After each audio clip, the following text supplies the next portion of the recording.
எறும்பின் பாடம். ஒரு சிறிய கிராமம். ஒரு சிறுவன் அரவிந்த் வீட்டின் முன் உட்கார்ந்து கவலையுடன் இருக்கிறான். அரவிந்த் துக்கமாக, எதையும் முயற்சி செய்தால் தோல்விதான்.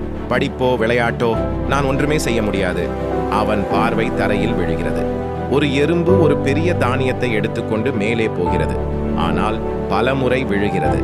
அரவிந்த் ஆச்சரியமாக, எவ்வளவு முறை விழுந்தாலும் அந்த எறும்பு விடாமல் முயற்சி செய்கிறது.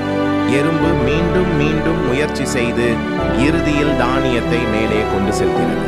அரவிந்த் உற்சாகமாக, நான் ஏன் எளிதில் கைவிட வேண்டும்? ஒரு சிறிய எறும்பும் விடாமல் போராடுகிறது. நானும் முயற்சித்தால் கண்டிப்பாக வெற்றி பெறுவேன். வர்ணிப்போம்.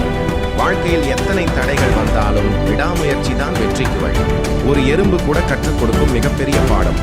விடாமுயற்சி வெற்றியின் சாவி. முக்கியம். குழந்தைகளுக்கோ இளைஞர்களுக்கோ உரையாற்ற உகந்தது. கடைசியில் 1 வரி ஸ்லோகன் கோட் சேர்த்தால் மேலும் தாக்கம் இருக்கும். விழுவது தோல்வி அல்ல, எழாமல் இருப்பதே தோல்வி.